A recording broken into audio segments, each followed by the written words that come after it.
ورحمة الله وبركاته. إن الحمد لله نحمده ونستعينه ونستغفره ونؤمن به ونتوكل عليه ونعوذ بالله من شرور أنفسنا ومن سيئات أعمالنا. من يهده الله فلا مضل له ومن يضلل فلا هادي له، وأشهد أن لا إله إلا الله وحده لا شريك له، وأشهد أن محمدا عبده ورسوله أرسله بالحق بشيرا ونذيرا. فقد قال الله تعالى في كلام المجيد: أعوذ بالله من الشيطان الرجيم. يا أيها الذين آمنوا اتقوا الله حق تقاته ولا تموتن إلا وأنتم مسلمون. يا أيها الذين آمنوا اتقوا الله وقولوا قولا سديدا يصلح لكم أعمالكم ويغفر لكم ذنوبكم، ومن يطع الله ورسوله فقد فاز فوزا عظيما. أما بعد، فإن خير الحديث كتاب الله، وخير الهدي هدي محمد صلى الله عليه وسلم، وشر الأمور محدثاتها، وكل محدثة بدعة، وكل بدعة ضلالة، وكل ضلالة في النار. وبعد، فأعوذ بالله من الشيطان الرجيم. بسم الله الرحمن الرحيم. والضحى والليل إذا سجى ما ودعك ربك وما قلى، وللآخرة خير لك من الأولى، ولسوف يعطيك ربك فترضى، ألم يجدك يتيما فآوى، ووجدك ضالا فهدى، ووجدك عائلا فأغنى. فأما اليتيم فلا تقهر، وأما السائل فلا تنهر، وأما بنعمة ربك فحدث। যাবতীয় প্রশংসা আদায় করছি সে মহান আল্লাহ সুবহানাহু ওয়া তাআলার জন্য, যে রব্বুল আলামিন আজকে রাজশাহী বিভাগীয় শহরের পার্শ্ববর্তী উপজেলা চারঘাট নন্দনগাছি অত্র এলাকার একটি উদ্বোধনী জুমার খুতবায় আজকে আমাদেরকে সমবেত হওয়ার সুযোগ করে দিয়েছেন। আমরা সবাই বলি আলহামদুলিল্লাহ। দুরুদ ও সালাম বর্ষিত হোক এই পৃথিবীর সর্বশেষ ও সর্বশ্রেষ্ঠ নবী ও রাসূল আহমদ মুহাম্মদ মুস্তাফা, আমরা সকলে বলি সাল্লাল্লাহু আলাইহি ওয়াসাল্লাম। আজকে আমরা খুতবার আলোচনা করব প্রিয় নবী সাল্লাল্লাহু আলাইহি ওয়াসাল্লামের দীর্ঘ ৬৩ বছর জিন্দেগীর একটি সময় যে সময় রাসূল সাল্লাল্লাহু আলাইহি সাল্লাম 40 বছর বয়সে নবুয়ত প্রাপ্তি হন, এর পূর্বে চলে গেছে তার দীর্ঘ 40টি বছর। তিনি ছোট্ট কাল থেকেই বিশেষভাবে লালিত পালিত হয়েছেন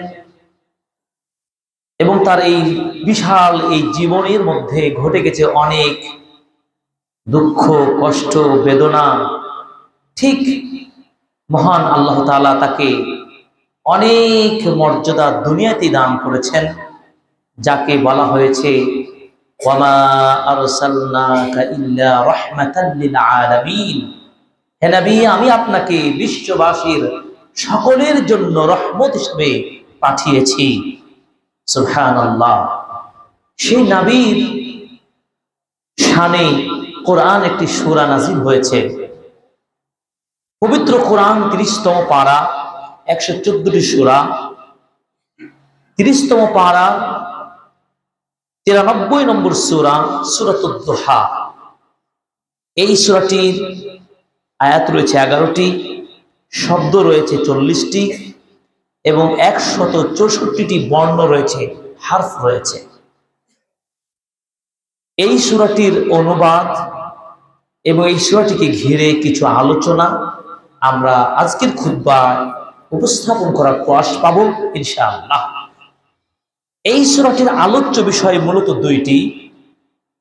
এক, নবী সাল্লাল্লাহু আলাইহি ওয়াসাল্লামকে কাফেরদের কর্তৃক মক্কার কাফের গোষ্ঠীরা যখন তাকে কষ্ট দেওয়া শুরু করলো, এবং এত কষ্ট যে রাসূল সাল্লাল্লাহু আলাইহি ওয়াসাল্লামকে মিথ্যুক সহ নানান মর্মান্তিক বেদনাদায়ক শব্দ দিয়ে কষ্টের আঘাতে তাকে আঘাত করে চলেছিল। এই আঘাত প্রাপ্ত অবস্থায় প্রিয় নবী সাল্লাল্লাহু আলাইহি সাল্লামকে আল্লাহ তাআলা সান্ত্বনা দিয়েছেন এই সূরাটির প্রথম কয়েকটি আয়াতে। এরপরে দ্বিতীয় যে বিষয়টি, যে আল্লাহ তাআলা প্রিয় নবীকে কিছু নিয়ামতের কথা স্মরণ করে দিয়েছেন। এই দুনিয়াতে একটা কষ্ট হবে, দুনিয়ায় কষ্টের একটি জায়গা, তারপরেও আমি আল্লাহ নবী মুহাম্মদকে এমন কিছু নিয়ামত দিয়েছি, সেই নিয়ামতগুলো ভুললে চলবে না। সেই নিয়ামতগুলোকে দিয়ে আমি তোমাকে সান্ত্বনা দিয়েছি।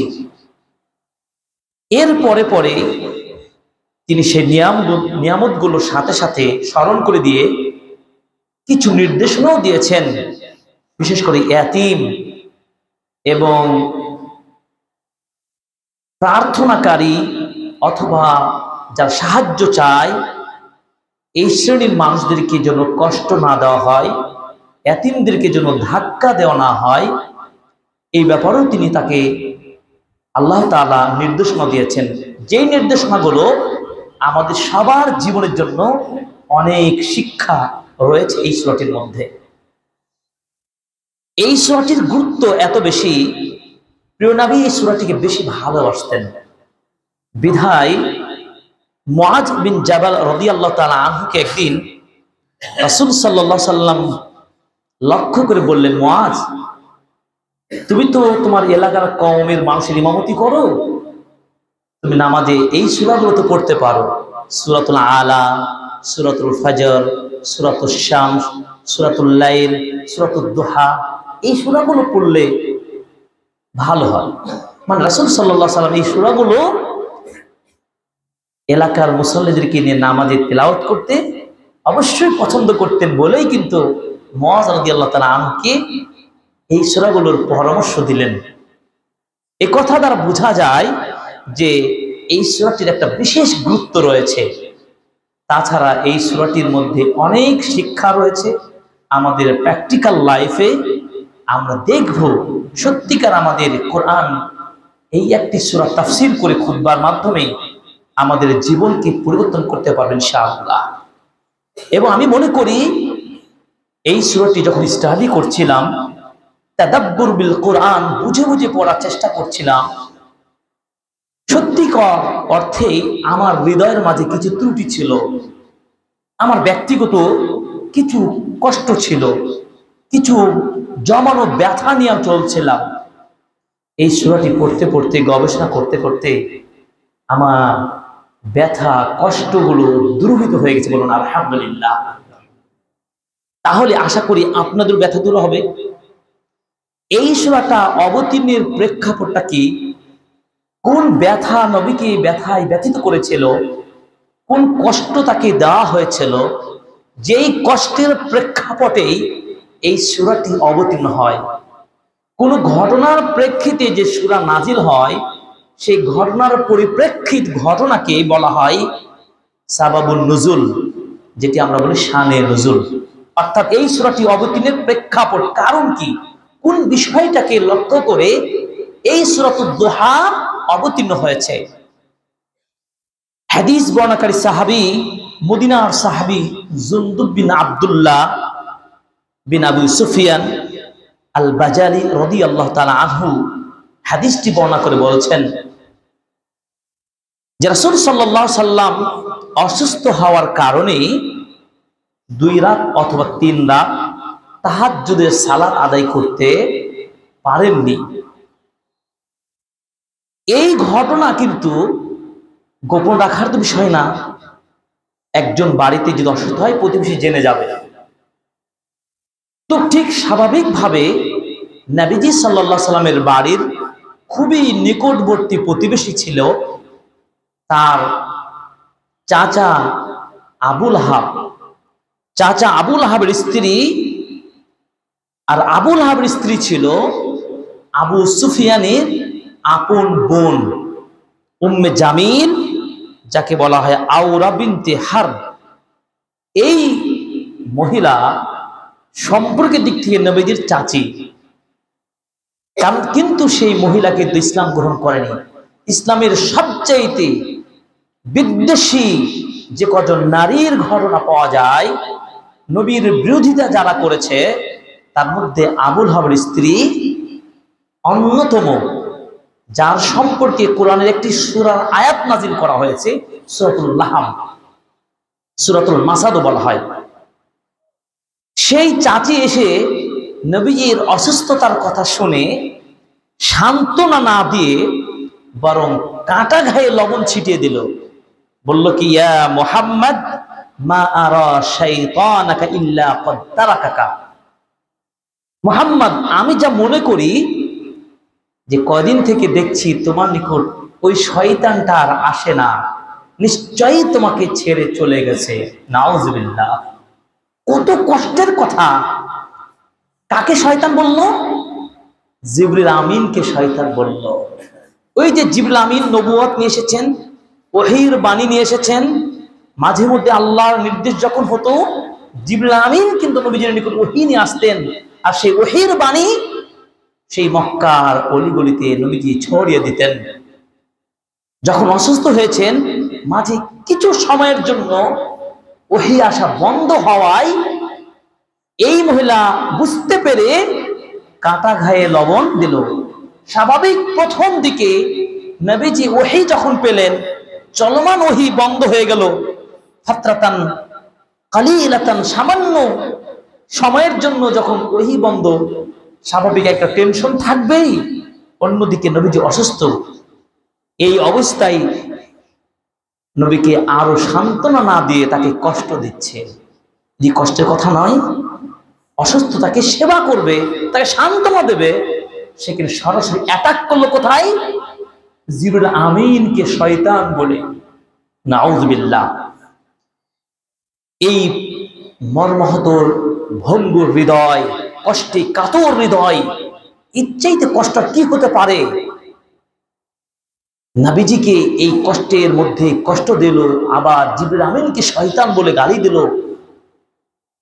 তখন আল্লাহ তাআলা, এবং সে বলল যে মনে হয় জিবরিল আর তোমার কাছে আসবে না, তুমি যে জিবরিলকে নিয়ে গৌরব করে দাওয়াতের মিশন শুরু করেছ, এই দাওয়াত চলবে না, তোমার সেই ক্ষমতা আর টিকবে না। তার এই ভাষাগুলো ছিল। কিন্তু আল্লাহ তাআলা তার এই কথাকে প্রত্যাখ্যান করে দিয়ে সূরাতুদ দুহা নাজিল করে দিয়ে বললেন, কি বললেন? আমরা আয়াতের এক এক করে অনুবাদ পড়ব আর বুঝার চেষ্টা করব যে আল্লাহ তাআলা প্রিয় নবীকে কিভাবে সান্ত্বনা দিলেন, এই ভঙ্গুর হৃদয়কে, এই ব্যথিত অন্তরকে কিভাবে জাগিয়ে তুললেন। আল্লাহর সেই ওহীর বাণী, পৃথিবীর কোনো বাণী এই শান্তির দিতে পারে না। কোরআন যখন পড়ে, কোরআন যখন শুনে, কোরআনের যে এক একটি বাণীর যে মহা ঔষধ হিসেবে কাজ করে। আল কোরআন হুয়া শিফাউল লিন্নাস, মানুষের সুস্থতা করে দিতে পারে, অসুস্থকে দূর করে দিতে পারে, ঈমানকে আরো শক্তিশালী করে দিতে পারে। সেই আল কোরআন নাজিল করে দিলেন সূরাতুদ দুহা। আল্লাহ তাআলা বলেন ওয়াদ-দুহা ওয়াল-লাইলি ইযা সাজা মা ওয়াদ্দা'আকা রাব্বুকা ওয়া মা ক্বালা ওয়ালাল আখিরাতু খায়রুল লাকা মিনাল উলা। আল্লাহ তাআলা এখানে শপথ করে বললেন ওয়াদ-দুহা, পূর্বাহ্নের শপথ।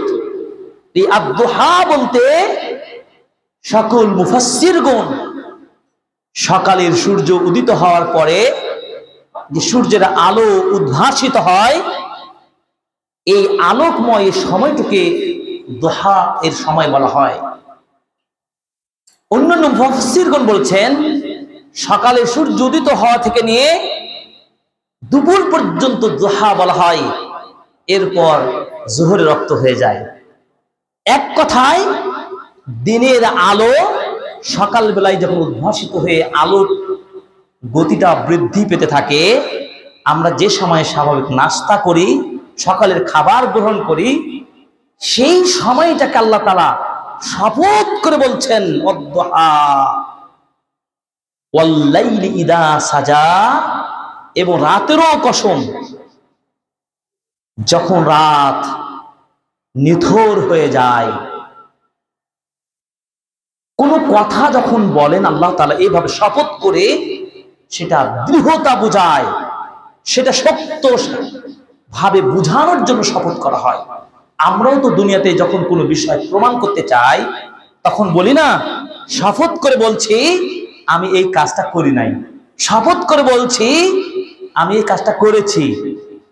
তাহলে আমাদের কালচার, চালচলনে, কথার সাথে যেমন আমরা দৃঢ়তা বুঝিয়ে থাকি শপথের মাধ্যমে, আল্লাহ তাআলা কোরআনের প্রায় 40টি নিদর্শনকে নভমণ্ডল ভূমণ্ডলের তার অসংখ্য সৃষ্টির মাঝে প্রায় 40টি নিদর্শনের সৃষ্টিকে লক্ষ্য করে তিনি শপথ করেছেন। যেমন তিনি কোথাও বলেছেন ওয়াল আসরে, সময়ের কসম, কোথাও বলেছেন ওয়াশ-শামসে, সূর্যের কসম, কথায় তিনি বলেছেন ওয়াল লাইলে, রাতের কসম, কখন বলেছেন ওয়াল ফজরে, ফজরের কসম। এভাবে আল্লাহ তাআলা শপথ করে তার তাওহীদি বাণী, তার সেই ঐশী বাণীকে তিনি সুদৃঢ়ভাবে, শক্তভাবে তুলে ধরেছেন। ঠিক নবীকে সান্ত্বনা দেওয়ার জন্য আল্লাহ পাক বলছেন ওয়াদ-দুহা ওয়াল-লাইলি ইযা সাজা, সকালের পূর্বাহ্নের শপথ করে বলছি, এবং রাতের কসম করছি যে রাত যখন নিথর হয়ে যায়, মানুষ যখন ঘুমিয়ে পড়ে, গাছপাতা লতাগুলো সব যেন নুয়ে পড়ে, মানুষের দৈনন্দিন জীবনের দোকানপাট, ব্যবসা বাণিজ্য সব কিছু ছেড়ে দিয়ে রাতে ঘুমিয়ে পড়ে। এই দুই সময়ের শপথ করে বলছি। কি শপথ করে বলছেন? আল্লাহ রাব্বুল আলামিন সেই সংবাদ দিয়ে বললেন ওয়াদ-দুহা ওয়াল-লাইলি ইযা সাজা মা ওয়াদ্দা'আকা রাব্বুকা ওয়া মা ক্বালা। হে নবী, সেই উম্মে জামিল সহ মক্কার কাফেররা যেভাবে তোমাকে কষ্ট দেয়, তারা বলে মুহাম্মদ তোমাকে তো আল্লাহ ছেড়ে দিয়েছে, তোমার সাথে আল্লাহ নেই, তোমার কাছে আসা জিবরিল আমিন আর আসবে না। এই কথা চূড়ান্ত মিথ্যা, ভিত্তিহীন। তোমার রব তোমাকে ছেড়েও দেয়নি, তোমাকে কখনো ভুলেও যাননি। সুবহানাল্লাহ। যদি রব ভুলে না যায়, আল্লাহ যদি না ছেড়ে দেন, পৃথিবীর কেউ তার বিরোধিতা করে তাকে দমাতে পারবে? পারবে না। তাকে দুর্বল করতে পারবে? পারবে না। তাকে কষ্ট দিয়ে দুর্বল করতে পারবে না। আল্লাহ তাকে সাহায্য করবেন। আল্লাহ এটা চ্যালেঞ্জ করে ঘোষণা দিয়ে বললেন আল্লাহ আছেন, ছিলেন, থাকবেন তার নবীর সাথে।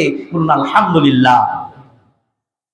এই আয়াত দুইটির মাধ্যমে সূরার মূল মেসেজ আল্লাহ জানিয়ে দিলেন। ওই যে সূরা নাজিল হলো যে আল্লাহ তোমাকে ছেড়ে দিয়েছে, তোমার নিকট আর ওহী আসবে না।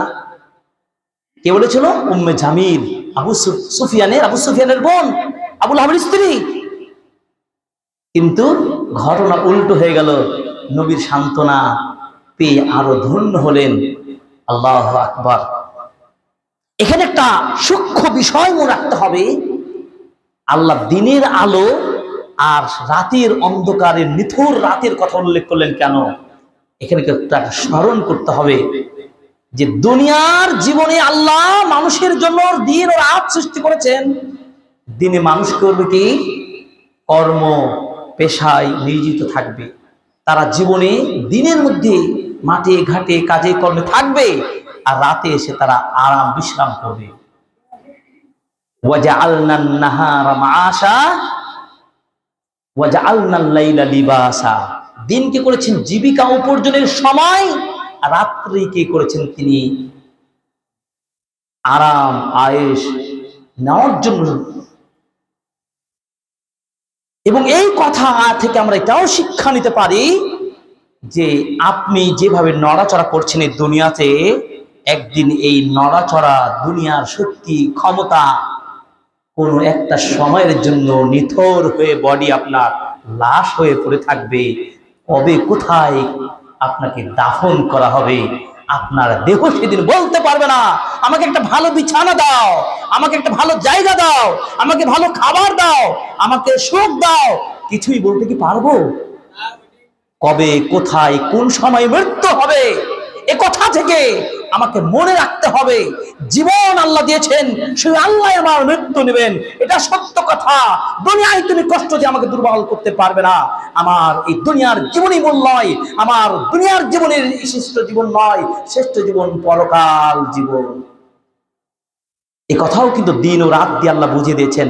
এই জন্য কিন্তু আমরা ঘুমানোর সময় কি বলি? একটি ছোট্ট দোয়া, নবীজির সুন্নতি দোয়া, যে ঘুমানোর সময় এটি আপনারা অবশ্যই পড়বেন। বিসমিকা আল্লাহুম্মা আমুতু ওয়া আহইয়া। এভাবে বলা যায়, আল্লাহুম্মা বিসমিকা আমুতু ওয়া আহইয়া। আল্লাহ তোমার নামে মরে গেলাম, তোমার নামেই জেগে উঠবো। তার মানে ঘুমটাকে কি মাউত, মৃত্যুর শব্দ বলা হয়েছে। ওই ঘুম থেকে আপনি জাগতে পারবেন নিশ্চিত ভাবে, কেউ বলতে পারি না। যদি না জাগে, ওই ঘুমই হবে আপনার জীবনের শেষ। এর আগেটাই জেগেছিলেন, আর জাগতে পারবেন না।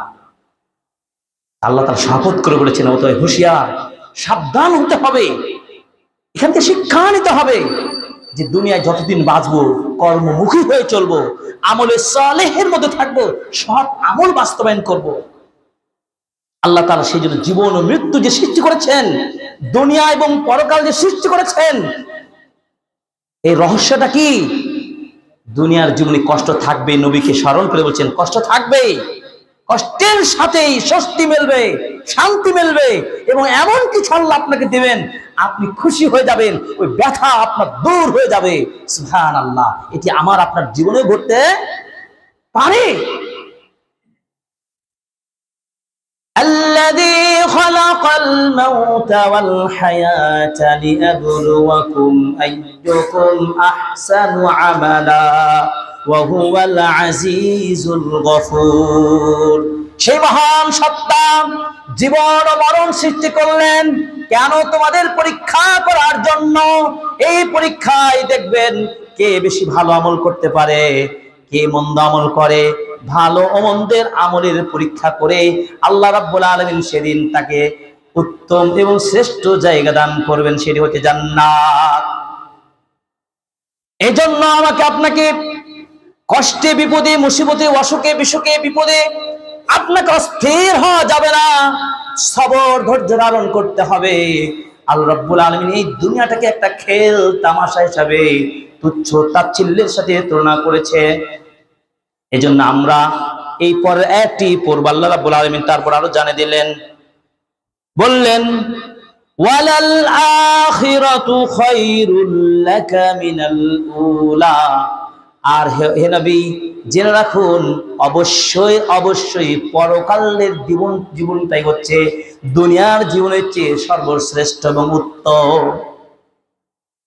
কষ্ট দিয়েছো কি হয়েছে, ব্যথা পেয়েছো তো কি হয়েছে, এটা তো সামান্য কয়েকদিনের দুনিয়া, এই সফরটা তো অল্প দিনের সফর, ভয়ের কিছু নেই, এটা তো অস্থায়ী জীবন। অপেক্ষা করছে দীর্ঘস্থায়ী জীবনের, জান্নাত অপেক্ষা করছে। এবং আল্লাহ তাআলা বলছেন ওয়ালা সাউফা ইউতিকা রাব্বুকা ফাতারদা, আপনাকে খুব শীঘ্রই তোমার রব মাকামে মাহমুদ দান করবেন, আপনি খুশি হয়ে যাবেন, সব ব্যথা দূর হয়ে যাবে। সুবহানাল্লাহ। আমি আপনিও যদি সেই বিশ্বাস ঈমানকে জাগ্রত করতে পারি, সেই নবীর আদর্শকে গ্রহণ করতে পারি, সেই নবীর জীবন দর্শনটাকে যদি নিজের জীবনের সাথে মিলিয়ে মিলিয়ে তার ভালোবাসার সাথে নিজেকে অনুসরণে আমলে আখলাকে তৈরি করতে পারি, আল্লাহ আমার আপনার জন্য যথেষ্ট হবে না? অবশ্যই হবে। ওয়ামান ইয়াতাওয়াক্কাল আলাল্লাহ ফাহুয়া হাসবুহ, আল্লাহর প্রতি আস্থা নিয়ে যদি, পূর্ণ বিশ্বাস নিয়ে যদি আমার জীবনটাকে তৈরি করতে পারি, আমার অভিভাবক হিসাবে একমাত্র আল্লাহ যথেষ্ট হয়ে যাবে। সুবহানাল্লাহ। আল্লাহ তাআলা নবী মুহাম্মদ সাল্লাল্লাহু আলাইহি ওয়াসাল্লামকে স্মরণ করে দিয়ে গোটা জাতির উম্মার মানুষকে তিনি বুঝিয়ে দিলেন দুনিয়ার খেলা বেশি দিনের নয়, দুনিয়ার খেলা বেশি দিনের নয়। এজন্য আমাদেরকে কোরআনের একাধিক আয়াত রয়েছে, সে আয়াত এবং হাদিসগুলোকে একটা হাদিস উল্লেখ করব যেগুলো আমার আপনাকে এই দুনিয়ার মূল্যহীন দুনিয়া এবং স্থায়ী পরকালের জীবনকে আমরা মূল্যায়ন করতে পারবো। কয়েকটি হাদিস এবং আয়াত পড়ব। দেখুন, কিমাতুদ দুনিয়া ওয়াল আখিরাহ, দুনিয়ার মূল্য এবং পরকালের মূল্য কতটুকু, এটা যদি আমরা পরিপূর্ণ বুঝতে পারি তাহলে আমরা কাউকে কষ্টও দেব না, দুনিয়ার প্রভাবও খাটাবো না, আমরা কারোর প্রতি জুলুম করব না, আমরা দুনিয়া নিয়ে মাখবো না। যদি আমরা বুঝতে পারি দুইটার পার্থক্য দুনিয়া এবং পরকাল, এটা কি সত্য কথা। আমি বেধর্মীকে বাদ দিলাম, মুসলিমরা চিন্তা করেন এই পূর্ণ বিশ্বাস আছে কি যে আমরা আছি এবং মারা যাব? কি আপনি বিশ্বাস করেন এই ঈমান আছে? ঈমানের 6টি রুকুন আরকান, আল্লাহর প্রতি বিশ্বাস, সৃষ্টিকর্তা, আল্লাহর প্রেরিত নবী রাসূলগণের বিশ্বাস, আল্লাহর কিতাবগুলো বিশ্বাস, আল্লাহর ফেরেশতাগুলোর প্রতি পূর্ণ বিশ্বাস, পরকাল দিবসের বিশ্বাস, ভাগ্যের ভালো মন্দের প্রতি বিশ্বাস। এই 6টা হচ্ছে ঈমানের মূল খুঁটি, আরকান। এগুলোর অংশ কোন অংশ আপনি দুর্বল কম বেশি করতে পারবেন না, পূর্ণ বিশ্বাস রাখতে হবে। যদি এভাবে বুঝতে পারি তাহলে দুনিয়া এবং পরকালটা আমরা তুলনা করতে পারবো। আল্লাহ তাআলা বলছেন সূরাতুল আনআমের 32 নম্বর আয়াতে আল্লাহ বলছেন ওয়ামাল হায়াতুদ দুনিয়া ইল্লা লাইবুন ওয়া লাহাবুন ওয়ালাদ-দারুল আখিরাতু খায়রুল লিল্লাযীনা ইয়াত্তাকুন আফালা তা'কিলুন। আল্লাহ পাক বলছেন এই দুনিয়ার জীবন শুধু লাইবুন খেলা, ওয়ালাহাবুন তুচ্ছ মূল্যহীন, ওয়ালাদ-দারুল আখিরাতু কিন্তু পরকাল দিবস মৃত্যুর পরের জীবনটা হচ্ছে খায়রুন শ্রেষ্ঠ, অধিক উত্তম, তুলনা হবে না।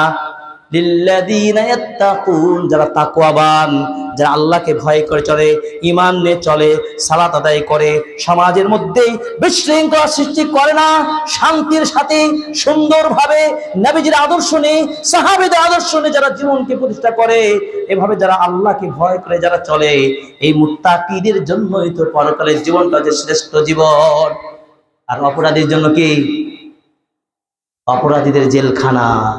হাদিস আছে দুনিয়া হচ্ছে কি, আর দুনিয়া জান্নাতুল লিল কাফির, দুনিয়া হচ্ছে জান্নাতে, দুনিয়া জান্নাত কাফেরদের জন্য, সীমালঙ্ঘনকারীদের জন্য। এবং মুমিনদের জন্য কি? জেলখানা দুনিয়া। মুমিনদের জন্য কি? জেলখানা। আর দুনিয়া সিজনুল লিল মুমিন, দুনিয়া হচ্ছে কি মুমিনদের জন্য জেলখানা, মানে কষ্ট। জেলখানা মানুষ আরাম পায়, জেলখানা মানুষ সুখে থাকে না। তো এই দুনিয়ার জীবন সামান্য কিছুদিন, জেল খাটবে মানুষ কিছুদিন, এরপর মুক্তি পাবে, মুক্ত বাতাসে আরাম পায় না। সারা জীবন জেল খাটে নাকি? একটা নির্দিষ্ট পরিমাণ শাস্তি ভোগ করার পর তাকে বের করে দেওয়া হয়। দুনিয়ার জীবনে সামান্য কিছু যদি কষ্ট করি তাহলে মুত্তাকিদের জন্য পরকালের জীবনটা কি হবে? সবচেয়ে শ্রেষ্ঠ, সবচেয়ে উত্তম জীবন পাবো। আফালা তাআকিলুন, মানুষ এই ছোট্ট বিষয়টা কি তোমরা বুঝো না যে দুনিয়াটা আসলে মূল্যহীন?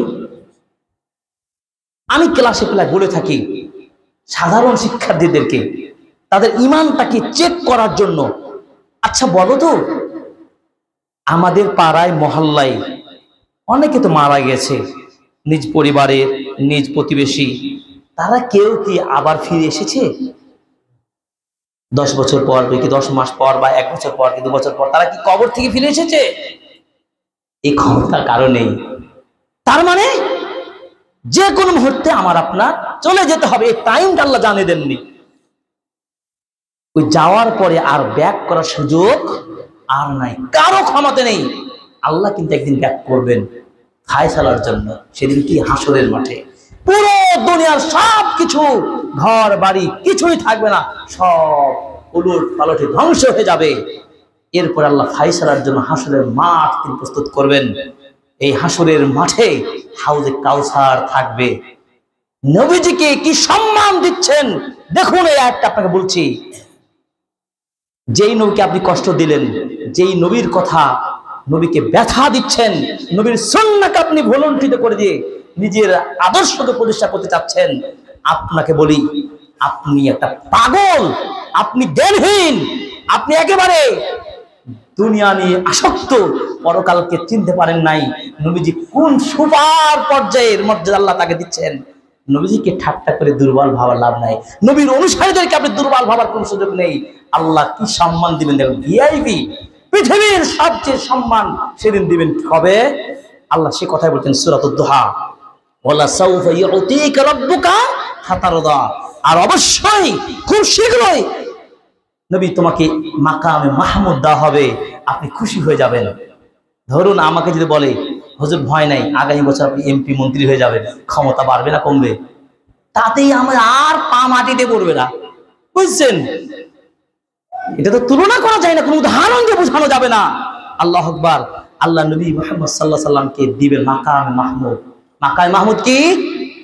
একজন বলছেন, গতকালকে একটা দার্সে বলছিলাম, বলতে মাকামে মাহমুদ মানে জান্নাতের সর্বোচ্চ জায়গাটা নবীকে দিবেন। সর্বোচ্চ জায়গা তো দিবেন, সত্য কথা। মাকাম মাহমুদা, মাকামে মাহমুদ আল্লাহ তাআলা দিবেন। কি সম্মান! হাসরের মাঠে যেদিন আমরা সবাই ফায়সালার জন্য অপেক্ষা করব। মুমিনরা থাকবে আলোর মধ্যে, মুনাফিকরা থাকবে কি অন্ধকারের মধ্যে। এই মুহূর্তে সবাই সবাই পাগলের মতো ছোটাছুটি করবে, আমার কি হবে, আমার হিসাব কি হবে, এভাবে ছোটাছুটি করবে। কিন্তু নবীজি সাল্লাল্লাহু আলাইহি ওয়াসাল্লাম তার উম্মার লোককে এত ভালোবাসেন, এদের সুপারিশের জন্য তিনিও কান্না করবেন, সিজদায় লুটে পড়বেন। আল্লাহ তাআলা নবী মুহাম্মদ বলবেন, ইরফা রাসাকা, মুহাম্মদ তোমার মাথাকে উঠিয়ে পড়ো, কি বলতে চাও? তোমাকে সুপারিশ করার অনুমতি দেওয়া হলো। সুবহানাল্লাহ। সবার মধ্যে কি সম্মান দেওয়া হলো না? আর কাউকে অন্য কোন নবীকে পর্যন্ত সুপারিশ করার অনুমতি আল্লাহ দিবেন না। অন্য নবীর কাছে যেতে বলা হবে, আদম, ইব্রাহিম, নূহ, তারাও বলে চলে যাও মুহাম্মদের কাছে, আমাদের দ্বারা কাজ হবে না। এর চেয়ে সম্মান কি হতে পারে? আর এই কাফেররা, মক্কার কাফেররা নবীকে এভাবে কষ্ট দিতে পারে? আদৌ কি নবীকে কষ্ট দিচ্ছি না আমরা? আজকে নবী জীবিত নেই, কি নবীর সুন্নাহকে আমরা কি করছি? নবীর সুন্নাহকে ফেলে দিয়ে নিজেদের সুন্নাত প্রতিষ্ঠা করার চেষ্টা করেছি। এইগুলো বর্জন করতে হবে, না হলে সেই দিন মাকামে মাহমুদ, যেদিন আল্লাহ তাআলা সম্মান দিবেন নবীকে, সেই দিন হাউজে কাউসারের পানি বিতরণ করবেন কে? মুহাম্মদ সাল্লাল্লাহু আলাইহি ওয়াসাল্লাম। যেদিন পিপাসায় পিপাসিত হয়ে ঘামে হাবুডুবু ঘামে, সেদিন এক ফোঁটা পানির জন্য ছুটবেন, সেই পিওর আল্লাহ তাআলা বিশুদ্ধ পানি হাউজে কাউসারের পান করাবেন। এর দায়িত্বে, এর মালিকানা আল্লাহ কাকে দিবেন? নবী মুহাম্মদ সাল্লাল্লাহু আলাইহি ওয়াসাল্লামকে। তিনি তাদেরকে পানি পান করাবেন যারা তার আলা মানহাজি সুন্নাহ, আলা মানহাজি নবী, নবীর মানহাজের উপরে, তার দর্শনের উপরে, তার আমলের উপরে, তার নেতৃত্বের উপরে, তার আমলের উপরে যারা দুনিয়াতে কাজ করেছে। বেদাতিরাও পর্যন্ত পানি পান করতে যেতে চায় না, কারণ বেদাতি মুসল্লি আছে না, তারা তো মুসলমান, কালেমা পড়ে মুসলমান, কিন্তু আমলে বেদাত করার কারণে তাদের আমলটা কি হয়েছে, শূন্য হয়ে গেছে। বেদাত এমন জিনিস, মানুষের ভালো আমলগুলোকে সব নষ্ট করে দিয়ে শূন্য করে দাঁড়িয়ে থাকবে।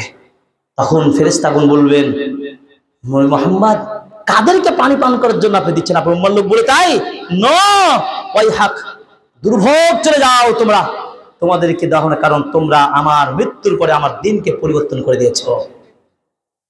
রাসূল সাল্লাল্লাহু আলাইহি ওয়াসাল্লামের তার পারিবারিক জীবন, রাষ্ট্রীয় জীবন, সামাজিক জীবন সবকিছুই ইসলামের দর্শনে আছে না নাই? সব আছে। সেইগুলো বাস্তবায়ন করার জন্য আমরা যদি আজকে ঐক্যবদ্ধ প্রচেষ্টা করি, তার দেশে শান্তি, নিরাপত্তা 100% হবে ইনশাআল্লাহ। তাই আমরা মুসলিমরা মনে করি নবীর আদর্শকে সকল ক্ষেত্রে বাস্তবায়নের জন্য আমরা কি করব? চেষ্টা করব। শুধু এক কেন্দ্রিক নয়, শুধু নেতৃত্ব কেন্দ্রিক নয়, তার প্রত্যেকটা বিচার, ফয়সালা, সামাজিক, পারিবারিক, মসজিদ ভিত্তিক সবকিছুই। আমাদের নবীজি মসজিদে বসে থেকে সবকিছু করতেন, জানেন? সেই মসজিদ আপনারা এই এলাকায় গড়ে তুলেছেন, জুমা মসজিদ। আল্লাহ তাআলা এই মসজিদটাকে কবুল করুন, আমিন। আজকে উদ্বোধনী জুমার খুতবায় আমি উদাত্ত আহ্বান জানাচ্ছি, আপনারা হতাশ হবেন না, আপনারা ভয় পাবেন না। সুন্নাহ ভিত্তিক, সত্য আদর্শ ভিত্তিক, হাদিস, সহিহ হাদিস ভিত্তিক কোরআন সুন্নাহর আলোকে এই মসজিদকে পরিচালনা করবেন ইনশাআল্লাহ। তো যে কথা বলছিলাম, আল্লাহ তাআলা নবীকে বলছেন অচিরেই মাকামে মাহমুদ দেওয়া হবে, এই সম্মান দেওয়া হবে, আপনারাও সম্মানিত হবেন, নবীর কাছ থেকে পানি পাবেন। ইন্না আ'তাইনাকাল কাউসার, নবী অবশ্যই আপনাকে কাউসার দান করব। আপনি সেই রবের নামে নামাজ পড়ুন, কোরবানি করুন। যারা আপনাকে নির্বংশ বলেছে, যারা আপনাকে কষ্ট দিয়েছে, তারাই হচ্ছে নির্বংশ, তারাই হচ্ছে বেহায়া, তারাই হচ্ছে মূল্যহীন। আমার কাছে মূল্য তোমারই রয়েছে, বলো আলহামদুলিল্লাহ। এই যে দুনিয়ার মূল্য, যেই দুনিয়া নিয়ে পাগল করছি, দুনিয়ার মূল্যটাকে গাণিতিক হিসাবে যদি চিন্তা করেন, তাও মূল্য 0 পাবেন, যার কোনো ন্যূনতম মূল্য নেই। আল্লাহ রাসূল সাল্লাল্লাহু আলাইহি ওয়াসাল্লাম হাদিস দিয়ে প্রমাণ করে বলছেন, সহিহ মুসলিমের একটি হাদিস 28 এবং 58 নম্বর হাদিস, 2858 নম্বর হাদিস, মুস্তাওরিদ ইবনে শাদ্দাদ রাদিয়াল্লাহু তাআলা আনহু হাদিসটি বর্ণনা করছেন, সহিহ মুসলিমের হাদিস। রাসূল সাল্লাল্লাহু আলাইহি ওয়াসাল্লাম বলেছেন, ওয়াল্লাহি মাদ দুনিয়া ফিল আখিরাতি ইল্লা মিছলু মা ইয়াজআলু আহাদুকুম ইসবাহু ফিল ইয়াম্মি ফালয়ানজুর বিমা ইয়ারজি'। তিনি বললেন, কেউ যদি তার হাতের একটা আঙ্গুলকে যদি সাগরের পানিতে ডুব দেয়, এই তারপর আঙ্গুলটা তুলে দেখবে কতটুকু পানি ধারণ করছে, 1 ফোঁটা, 2 ফোঁটা। তিনি বললেন দুনিয়ার মূল্য হচ্ছে এই 1 ফোঁটা 2 ফোঁটা পানির মতো, আর পুরো সাগরের কত কত কত পানি, এটা হচ্ছে পরকাল। এই আঙ্গুলের তুলনায় সাগরের পানি কত কত আঙ্গুল হবে? হাজার হাজার কোটি কোটি, হিসাব করা যাবে না, কোনো ক্যালকুলেটর, কোনো কম্পিউটার হিসাব করে পারবে না। সেটি হচ্ছে পরকাল। এই সামান্য 1 ফোঁটা পানির সমতুল্য সামান্য এই দুনিয়ায় প্রভাব, ক্ষমতা খাটিয়ে লাভ আছে? পারবেন না। এভাবে দেখুন রাসূল সাল্লাল্লাহু আলাইহি ওয়াসাল্লামের চিন্তা চেতনা দুনিয়া নিয়ে কি ছিল দেখুন। আব্দুল্লাহ রাদিয়াল্লাহু তাআলা আনহু বলছেন, তিরমিজির হাদিস 2377 নম্বর হাদিস, নামা রাসূলুল্লাহ সাল্লাল্লাহু আলাইহি ওয়াসাল্লাম আলা হাসিরিন, আল্লাহ নবী একটা খেজুরের চাটাইয়ের উপর শুয়ে গেলেন। ফাকামা ওয়া কাদ আথারা ফি জামবিহি, তিনি ঘুম থেকে উঠে দাঁড়ালেন, তার দেহের পার্শ্বগুলোতে দেখা যাচ্ছে ওই চাটাইয়ের দাগ। কি কষ্ট নবীজি করেছেন। তিনি একজন রাষ্ট্রীয় নায়ক, নবী ও রাসূল, শ্রেষ্ঠ রাসূল। তিনি আরামের বিছানা তিনি চাননি, তিনি গদি চাননি, বিশাল ভিআইপি কার্পেট চাননি। সাহাবী আব্দুল্লাহ রাদিয়াল্লাহু তাআলা আনহু রাসূল সাল্লাল্লাহু আলাইহি ওয়াসাল্লামের দেহের মধ্যে এই ভাঁজ ভাঁজ হয়ে কাটা কাটা দাগ হয়ে গেছে, এটা দেখে খুবই কষ্ট পাচ্ছেন। ফাকুলনা ইয়া রাসূলুল্লাহ লাউ ইত্তাখাযনা লাকা বিতাআন, নবী আপনি যদি একটু অনুমতি দেন, আপনার জন্য ভালো একটা কার্পেটের বা ভালো একটা গদির বিছানার ব্যবস্থা করে দিই। ফাকাল রাসূল সাল্লাল্লাহু আলাইহি সাল্লাম, আল্লাহ নবী বলছেন, মালি ওয়া মালিদ দুনিয়া মা আনা ফিদ দুনিয়া ইল্লা কারাকিবিন ইস্তাযাল্লা তাহতা শাজারাতিন সুম্মা রাহা ওয়া তারাকাহা। দুনিয়ার সাথে আমার কি সম্পর্ক? দুনিয়া কি? দুনিয়ার কি আরাম? দুনিয়ার জীবনটা কেমন তুমি জানো আব্দুল্লাহ? দুনিয়ার জীবনটা এতই নগণ্য, দুনিয়া নগণ্য সময়। একজন পথিক পথে চলতে চলতে সামান্য কিছু সময়ের জন্য একটা গাছের নিচে বিশ্রাম নেওয়ার পরে এরপরে সে আবার তার গন্তব্যে ছুটে চললো, তার মানে পরকালে চলে গেল। আমি হয়তো সামান্য আরাম করব, আরাম করে তো আমার মুক্তি নেই, আমাকে তো এই আরাম ছেড়ে চলে যেতে হবে। অতএব এই আরামের চিন্তা আমি করি না। তিনি দুনিয়াকে কিভাবে ভাবতেন, কিভাবে পরকালমুখী, আল্লাহমুখী, পরকালমুখী ছিলেন, সে আদর্শ আমার মধ্যে আপনার মধ্যে জাগাতে হবে। আমার হৃদয়ের মাঝে সে ঈমানকে জাগ্রত করতে হবে, তবেই আমরা সার্থক হতে পারবো ইনশাআল্লাহ। এরপরে দেখুন আব্দুল ইবনে ওমর রাদিয়াল্লাহু তাআলা আনহু বলছেন কি, রাসূল সাল্লাল্লাহু আলাইহি সাল্লাম একদিন তার কাঁধের উপরে হাত রেখে বলছেন, কুন ফিদ দুনিয়া কাআন্নাকা গরীবুন আও আবিরু সাবিলিন। আব্দুল্লাহ, তুমি দুনিয়াতে জীবন যাপন করো যেন একটা বিদেশি মানুষের মতো, মুসাফিরের মতো, গরীবী হালাতে চলো। এরপর আব্দুল ইবনে ওমর রাদিয়াল্লাহু তাআলা আনহু তিনি তার সাথীকে বললেন, এই শোনো, নবীজি আমাকে এইভাবে বলেছেন, দুনিয়াতে ভাব গাব দেখিয়ে এত প্রভাব দেখে লাভ নাই। যখন তুমি সকাল ইজা আসবাহতা ফালা তানতাজির মাসা, তুমি যখন সকাল করবে সন্ধ্যার আর আশা করো না। সন্ধ্যা যখন করবে সকালের আশা করো না।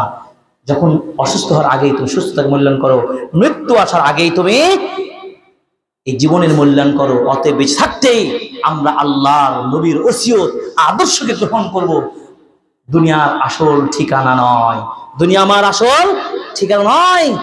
বাল তুসিরুনাল হায়াতাদ দুনিয়া ওয়াল আখিরাতু খায়রুন ওয়া আবকা। তোমরা দুনিয়ার জীবনকে প্রাধান্য দিচ্ছ, অথচ স্থায়ী জিন্দেগি কি? পরকাল জিন্দেগি। এভাবে দেখুন রাসূল সাল্লাল্লাহু আলাইহি ওয়াসাল্লাম একটা হাদিস হৃদয়কে কাঁপিয়ে তুলবে। একটা হাদিস বলে খুতবার একেবারে শেষ দিকে চলে এসেছি। হাদিস সম্ভার কিতাবের 317 নম্বর হাদিস, আব্দুল হামিদ ফাইজি আল মাদানী বইটি, দুইটি হাদিসের কিতাব খণ্ডে তিনি বইটি বাংলায় অনুবাদ করেছেন। এবং এই কিতাবটি খুবই চমৎকার একটি কিতাব, প্রায় 4500 হাদিস নিয়ে দুইটি খণ্ড, বিষয়ভিত্তিক, ইমাম খতিবদের জন্য খুবই জরুরি একটা বই, হাদিস সম্ভার। রাজশাহী ওয়াহিদ ইসলাম লাইব্রেরিতে বইটা প্রকাশ করা হয়েছে, বইটি আপনারা সংগ্রহ করবেন। সেই কিতাবের 317 নম্বর হাদিস, সুনান ইবনে মাজাহ কিতাবের 4105 নম্বর হাদিস। আমি এই কিতাবটার রাজশাহী রানীবাজার মাদ্রাসা ইশাদুস সালাফি সেখানে দাস দিয়ে থাকি। সুনান ইবনে মাজাহ রাহিমাহ, ইমাম ইবনে মাজাহ রাহিমাহ এই ইবনে মাজাহ কিতাব, সেখানে একটা হাদিস রেকর্ড করব আমি।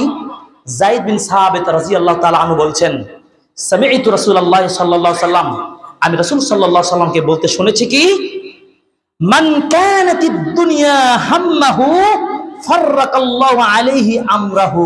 এক, যে ব্যক্তি দুনিয়াকেই মূল টার্গেট করবে, সুখের, আনন্দের, সুখ শান্তির মূল জায়গাটা হচ্ছে কি দুনিয়া। দুনিয়া সুখ মানে সব সুখ, দুনিয়ায় আরাম মানে সব আরাম। এই টার্গেট যে একটা করবে, কি টার্গেট? দুনিয়াতে মজা থাকলে সব মজা, এর দুনিয়ার জীবন শ্রেষ্ঠ জীবন। দুনিয়ায় সফলতার জন্য আপনি একটা টার্গেট করলেন, আল্লাহ নবী বলছেন আল্লাহ তাআলা ওই ব্যক্তির টার্গেটকে বিচ্ছিন্ন করে দিবেন। নাউজুবিল্লাহ। বুঝেন নাই? আমি চাচ্ছি যে একজন কোটিপতি হয়ে আমি দুনিয়ায় শ্রেষ্ঠ একজন ব্যবসায়ী করতে চাই, এটা আমার টার্গেট অনুযায়ী আমি কাজ করছি। অথবা আপনি বলছেন আমি একজন ভালো চাকরিজীবী হয়ে দেশের সমাজের আমি সুনাম করাবো, এটাই আমার টার্গেট, এর জন্য যা করে তাই করবো। করছে না?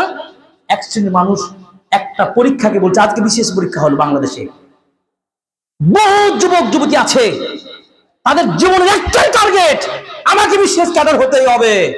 এই বিশেষ ক্যাডার হতে পারলে আমার জীবনের সব চাওয়া পাওয়া শেষ। বুক ফেটে যাচ্ছে কথাগুলো বলতে গেলে, আপনারা তো বুঝতে পারেন না। তাদের একটাই টার্গেট। আচ্ছা ধরুন বিশেষ ক্যাডার হয়ে গেল, ওই ছেলে মেয়েটা কয়জন আপনার দিনের চর্চা করে বলেন তো? কয়জন দিন কাজ করে? কয়জন পাঁচ ওয়াক্ত নামাজ পড়ে? কয়জন দিন মসজিদ মাদ্রাসার খেদমত করে? সরকারি একটা জব পাবে ঠিকই, সরকারি চাকর হয়ে কাজ করবে ঠিকই, তাদের অবমূল্যায়ন আমি করছি না, আমি তাদের সম্মান দিচ্ছি, বা তারা মনে করে তারাই জীবনের শ্রেষ্ঠ জায়গাটা দখল করে নিয়েছে। আর আমি আপনি হাদিস কোরআন পড়ে মানুষকে দিনের পথে, রাস্তাঘাটে চলে সমাজের মানুষকে ইমানের পথে, পরকালের জান্নাতের পথে আহ্বান জানাচ্ছি, সেটা তার কোনো দায় দায়িত্ব নাই? কত মানুষ বলে, শেখ আপনি বিশেষ পরীক্ষা দেননি, দিবেন না, কি করলেন জীবনে? আমাকে বলে, কেন আমি তো বিশ্ববিদ্যালয়ে পড়েছি, বাংলাদেশের বিশ্ববিদ্যালয়ে পড়েছি আলহামদুলিল্লাহ, দেশের বাইরে মদিনা বিশ্ববিদ্যালয়ে পড়েছি আলহামদুলিল্লাহ, আমি কি চাইলে কি পড়তে পারতাম না? হয়তো বলবেন ও পারেননি তাই, নাউজুবিল্লাহ। বিশ্ববিদ্যালয়ে চান্স পেতে হলে অনেক পড়তে হয়, আপনারা জানেন, হাড় ভাঙ্গা পরিশ্রম করে বিশ্ববিদ্যালয়গুলো চান্স পেতে হয়। সেখানে কি আমি জেনারেল সাবজেক্ট পড়ে পরীক্ষা দিইনি? বিশ্ববিদ্যালয় 4 বছর মাস্টার সহ এই 5-6 বছর আমাকে পরিশ্রম করে মেধাবী ছাত্রদের মধ্যে আমাকে কি উত্তীর্ণ হয়ে আমাকে আসতে হয় নাই? আমি বোঝা চাচ্ছি, কিন্তু আমরা সেই পথ বেছে নিইনি, আল্লাহর পথ, কোরআন সুন্নাহর পথ, দিনের পথে, দিনটাকে, আল্লাহর দিনের পথটাকে আমরা বেছি প্রাধান্য দিয়েছি। এরপরে দুনিয়া যদি পান সমস্যা নাই। হাদিস বলছে কি, কেউ যদি একটাই টার্গেট করে তাহলে আল্লাহ টার্গেটটা কি করে দিতে পারেন? বিপরীত করে দিতে পারেন।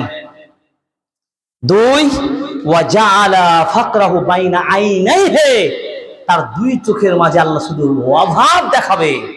বিশেষ ক্যাডার প্রথম শ্রেণী কর্মচারী ঢাকায় থাকে, গর্জিয়াস থাকে, কিন্তু 2 পয়সা পকেটে টাকা থাকে না, অভাব আর অভাব মিটেই না। কি দেখবেন আপনারা, অভাব তার মিটেই না, আর ওই রাখালি ইমামতি করে খায়। ওই একটা সাধারণ মানুষ, ওই একটা কৃষিজীবী মানুষ 1 বিঘা 2 বিঘা জমি চাষাবাদ করে, সে লোকটার মুখে কোনো চোখে অভাব থাকে? ডাল ভাত খায়, আরামে সুখে দিন কাটায় আলহামদুলিল্লাহ। নবীর কথা বলছি আমি। তিনি বলছেন 2 নম্বর, 1, তার টার্গেট মিস হয়ে যাবে। 2, তার চোখে শুধু অভাব, পেয়ে গেল টার্গেট, মনে করে পাস, অভাব 2 চোখ থেকে যাবে না। 2, 3, ওয়ালাম ইয়াতিহি মিনাদ দুনিয়া ইল্লা মা কুতিবা লাহু, আর দুনিয়াতে সে এক্সট্রা বেশি বাড়তি কিছু সে পাবে না, যতটুকু আল্লাহ নসিবে তাকদীরে লিখে রেখেছেন অতটুকুই। কারণ তাকদীরের এই ফয়সালা আল্লাহ করেছেন, কিন্তু কর্মের মাধ্যমে, আমল করার মাধ্যমে, চেষ্টা করার মাধ্যমে আল্লাহ তাআলা আরো বাড়িয়ে দিবেন, এই বরকত পাবে না। তার মানে কি, মাসিক স্যালারিটাই পাবে কিন্তু বারাকা পাবে না। বুঝতে পেরেছি? বিপরীত মুখে নবীজি বলছেন, ওয়ামান কানাতিল আখিরাতু নিয়াতাহু, কেউ যদি পরকালকে টার্গেট করে, কেউ যদি পরকালকে প্রাধান্য দিয়ে কাজ করে, জামা আল্লাহু লাহু আমরাহু, আল্লাহ তাআলা ওই ব্যক্তির সব টার্গেটকে আল্লাহ সহজ করে দেন। তার মানে দুনিয়াও আল্লাহ তো দিয়ে দিতে পারেন এবং পরকাল তো তাকে দিবেন। সুবহানাল্লাহ। ওয়া জাআলা গিনাহু ফি কলবিহি, তার হৃদয়ের মধ্যে আল্লাহ ধানাঢ্য আনন্দ দান করে দিবেন। সুবহানাল্লাহ। অভাব কোনদিন সে বলবে না। এরপর 3 নম্বর কি, ওয়া আতাতুহুদ দুনিয়া ওয়া হিয়া রাগিমা, সে না চাইতেই দুনিয়ার বারাকা তার দিকে সব ছুটে চলে আসবে। সুবহানাল্লাহ। কম খায়, কম সম্মান আছে, আল্লাহর পথে যারা কাজ করে তাদের অভাব হয় না, তাদের সম্মান কমে না। আল্লাহ তাআলা মানুষের খেদমত করার তাদেরকে সুযোগ করে দেন। আমিন। হে আল্লাহ, আমাদের মনের মধ্যে সেগুলো দান করুন। আমিন।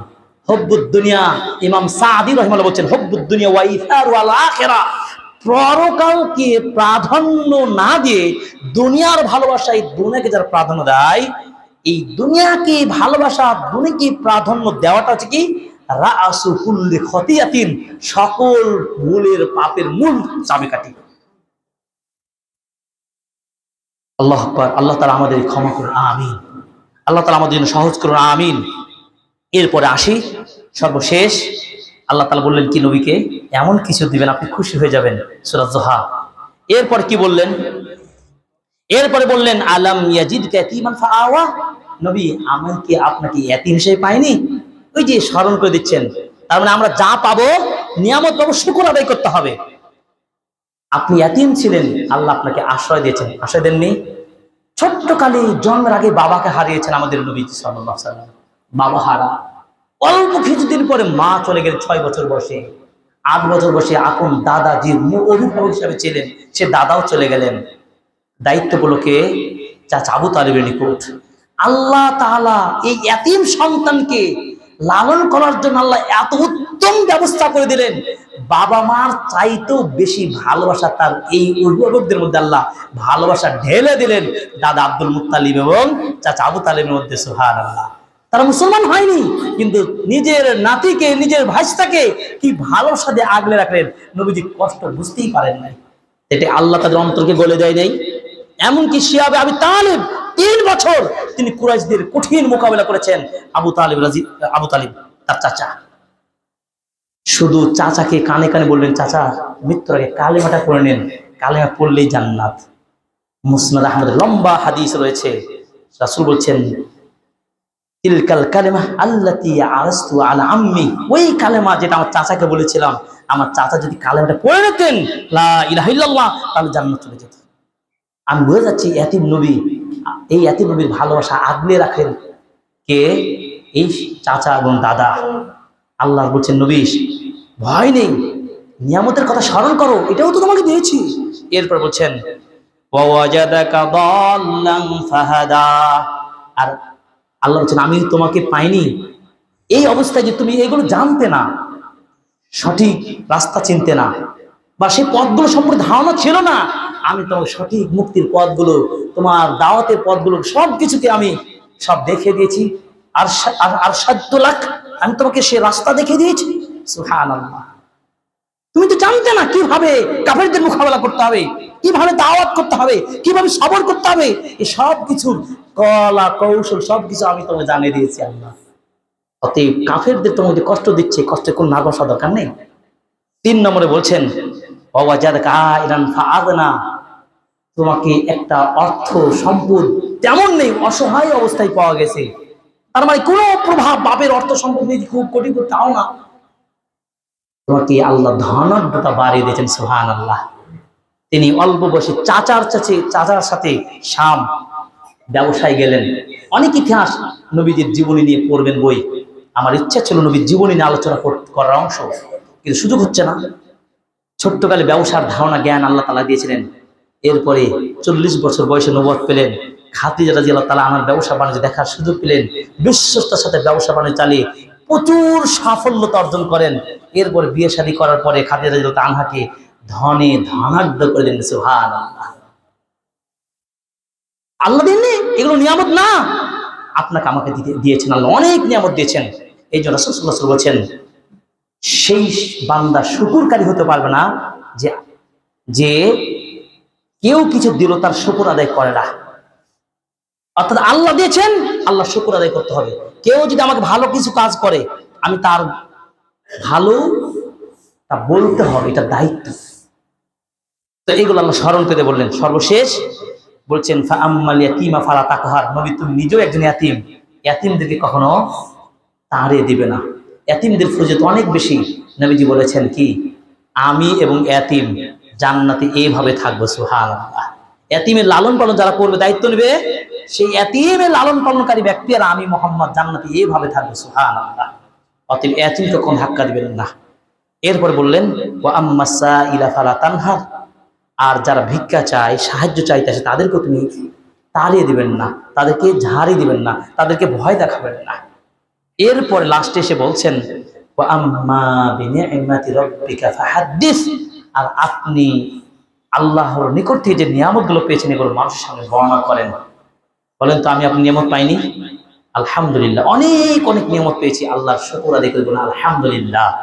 আল্লাহ আমাদের সুস্থ রেখেছেন, ভালো রেখেছেন, বলি আলহামদুলিল্লাহ। আল্লাহ তাআলা আমাদের আরো বারাকা দান করুন, কল্যাণ দান করুন। এই নতুন মসজিদে আল্লাহ কবুল করেন, আমিন। আল্লাহ তাআলা আপনাদের হায়াতকে সুন্দর জীবন দান করুন, আমিন। যারা কষ্ট করে মসজিদটা গড়েছেন, আল্লাহকে সাদকা জারি হিসেবে কিয়ামত পর্যন্ত কবুল করুন, আমিন। আল্লাহ রাব্বুল আলামিন আমাদের জীবনকে, অশান্ত হৃদয়কে যেন কোরআনের সাথে রেখে আমাদের হৃদয়টার জন্য প্রশান্তি দান করেন, আমিন। আমরা দুনিয়াকে প্রাধান্য না দিই, পরকালকে টার্গেট করি, পরকালই হবে আমার আসল ঠিকানা। আল্লাহ আমাদের সফল সার্থক জীবন দান করুন, আমিন আমিন।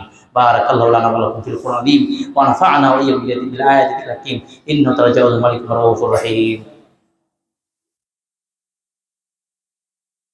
ইন্নাল হামদুলিল্লাহি ওয়াহদা ওয়াসসালাতু ওয়াসসালামু আলা রাসূলিল্লাহ ওয়া আলা আলিহি ওয়া সাহবিহি ওয়া মান ওয়ালা বা'দ ইয়া আইয়ুহাল্লাযীনা আমানু সাল্লু আলাইহি ওয়া সাল্লিমু তাসলিমা আল্লাহুম্মা সাল্লি আলা মুহাম্মাদ ওয়া আলা আলি মুহাম্মাদ কামা সাল্লাইতা আলা ইব্রাহিম ওয়া আলা আলি ইব্রাহিম ইন্নাকা হামিদুম মাজিদ আল্লাহুম্মা বারিক আলা মুহাম্মাদ ওয়া আলা আলি মুহাম্মাদ কামা বারাকতা আলা ইব্রাহিম ওয়া আলা আলি ইব্রাহিম ইন্নাকা হামিদুম মাজিদ রব্বানা আতিনা ফিদ দুনিয়া হাসানাহ ওয়া ফিল আখিরাতি হাসানাহ ওয়া কিনা আযাবান নার রব্বিরহামহুমা কামা রাব্বায়ানি সগীরা রব্বিরহামহুমা কামা রাব্বায়ানি সগীরা اللهم اجرنا من النار اللهم اجرنا من النار اللهم اجرنا من النار اللهم احفظنا من كل بلاء الدنيا والاخره اللهم احفظنا من كل بلاء الدنيا والاخره রাসূল সাল্লাল্লাহু আলাইহি ওয়াসাল্লাম বলেছেন মান বানা লিল্লাহি মসজিদান বানাল্লাহু বাইতান ফিল জান্নাহ আও কামা ক্বালা নবী সাল্লাল্লাহু আলাইহি ওয়াসাল্লাম কেউ যদি আল্লাহকে খুশি করার জন্য জমিনে একটা মসজিদ তৈরি করে আল্লাহ তার জন্য জান্নাতে একটা ঘর তৈরি করে সুবহানাল্লাহ আল্লাহ তাআলা এই মসজিদটাকে আপনাদের চারঘাটের এই মসজিদটাকে নন্দনগাছির আল্লাহ এই মসজিদটাকে কবুল করেন আমিন আল্লাহ তাআলা যারা আপনার সহায়তা করেছেন যারা আছেন ঘাম ঝরেছেন অর্থ দিয়েছেন ইট দিয়েছেন যেভাবে সহায়তা করেছেন আল্লাহ তাআলা যেন কবুল করেন আমিন এই মসজিদের উন্নতি চাচ্ছি আমি আলহামদুলিল্লাহ আমার জান্নাত প্রত্যাশী পরিবারের পক্ষ থেকে আমি 2টা ফ্যানের টাকা আমি আজকে দান করলাম আলহামদুলিল্লাহ আপনারা সহায়তা করবেন 2000 টাকা আমি হয়তো 2000 হবে ফ্যান হবে তো নাকি ফ্যান হবে না 2টা ফ্যান ইনশাআল্লাহ আমি 2000 টাকা আমাদের পরিবার থেকে দিব আল্লাহ তাআলা যেন এই মসজিদটাকে কবুল করে আমিন আপনাদের সহায়তা করবেন এই মসজিদে আগামীতে দেখতে চাই বড় একটা মসজিদ হবে এবং এলাকার এখানে কোরআন হাদিসের দাস হবে এখানে নিয়মিত আপনারা তালিম বৈঠক করবেন এবং জুমার খুতবা দেশ বিদেশ থেকে আলেমদেরকে নিয়ে আসবেন এবং শিক্ষামূলক কার্য চালাবেন আমি আপনাদের সাথে আজকে আসতে পেরে আল্লাহ শুকরিয়া আদায় করছি আলহামদুলিল্লাহ আমি কথা দিচ্ছি আপনাদের পাশে আমি থাকব আমি চাই শিক্ষা দীক্ষায় এগিয়ে নিতে আপনাদের সাথে আমি আছি আল্লাহ তাআলা আমাদের চেষ্টাগুলো কবুল করুন আমিন আমাদের বাবা মা যারা চলে গেছেন আল্লাহ তাদেরকে তুমি ক্ষমা করে জান্নাতুল ফিরদৌস করো আমিন আল্লাহ কাছে ও দূরের দেশ ও বিদেশের যে সমস্ত ভাই বোনেরা আমাদেরকে আপনাদের কাজগুলোকে সহজ করে দিচ্ছেন তাদের জন্য দোয়া করি আল্লাহ তাদের সকলকে তুমি কল্যাণ দান করো আমিন তাদের মধ্যে যারা অসুস্থ রয়েছে অনেকের ভাই বোন অসুস্থ আল্লাহ তাদেরকে সুস্থ দান করো আমিন অনেকে মেডিকেলে পড়ে রয়েছে অনেক কষ্টে আল্লাহ তাদের সুস্থ দান করো আমিন অনেকে খেতে পায় না অভাবে রয়েছে কৃষিতে ফসল জন্মে নেই আল্লাহ তাদেরকে এই বৃষ্টির মতো বৃষ্টি দিয়ে অনেকে ফসল নষ্ট হয়ে গেছে আল্লাহ তাদেরকে অনেক পুরো বারাকা দান করো আমিন সবর করা তৌফিক দান করো আমিন আল্লাহ তুমি আমাদের এই পাড়া মহল্লা সকল মুসল্লিকে এই দিনের পথে কবুল করো আমিন এই প্রত্যাশা রেখে আজকের খুতবা এখানে শেষ করছি সুবহানাকাল্লাহুম্মা ওয়া বিহামদিকা আশহাদু আল্লা ইলাহা ইল্লা আনতা আস্তাগফিরুকা ওয়া আতুবু ইলাইক ওয়া সাল্লাল্লাহু আলাইহি ওয়া সাল্লামু আলাইকুম ওয়া রাহমাতুল্লাহি ওয়া বারাকাতুহু।